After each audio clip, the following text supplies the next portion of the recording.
Thank you so much for coming on. We do appreciate it. Why is it that you support this bill? It's a massive expansion of government, and it keeps that in place. Well, originally I didn't support it. As a matter of fact, I don't support raising the debt ceiling. And I don't support it because I wasn't part of the problem that created the debt. I'm proud to have voted no to all of these massive spending packages that have put the American people in debt. But the reason why I am supporting this bill is because it gives us a very special tool in the bill to separate our appropriations into 12 separate appropriation bills.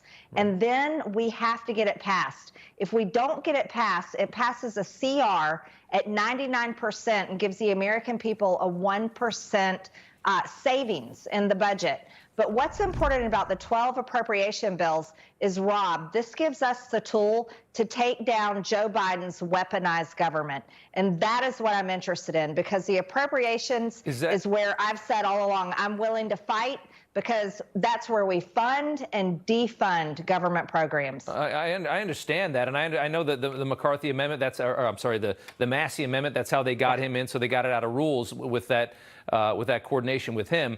But how is that enough, though? I mean, McCarthy's been bragging that this is the largest budget cut in American history.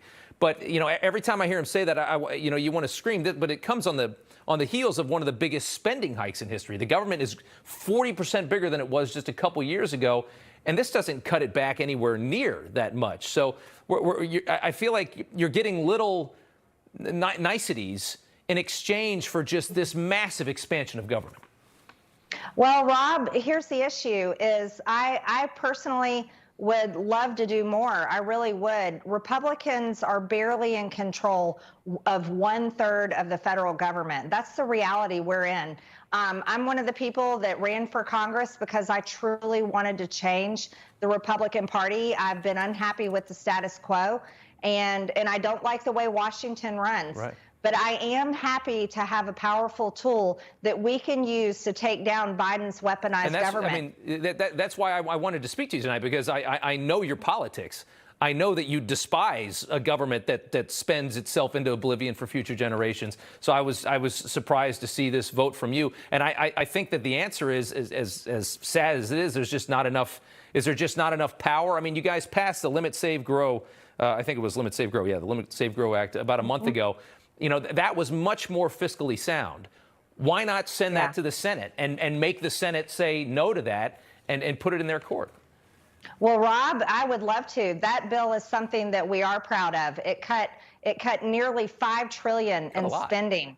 Yeah. Oh, it was incredible. I mean, I loved it. Absolutely loved it. But the reality is that Chuck Schumer in the Senate won't do anything with that bill. And he's already prepared with 60 votes to send a clean debt ceiling raise to the House, along with a Ukraine supplemental, because Lindsey Graham is demanding more money for Ukraine. That's the reality we're looking at. In the House right now, Democrats signed a discharge petition that they can release a clean debt ceiling bill, and they only need a handful of Republicans. So we are barely hanging on to an opportunity to pass the bill that actually does save the American people money, not as much money as we had in our other bill, but it does have a savings, but it has a powerful tool. That's the tool that I really want, Rob. I am sick and tired of the two-tier justice system. I am fed up with the weaponized government, and I am so tired of no one ever being held accountable and never anyone going to jail. And what we can do with this tool that we've been given with Thomas Massey's CR plan and appropriations is we can use our appropriations, because it'll be signed into law with 12 separate bills where we can do things like defund the FBI headquarters. They don't deserve that. They don't deserve brand new, nice headquarters after they've been targeting pro-life activists and targeting parents at school boards.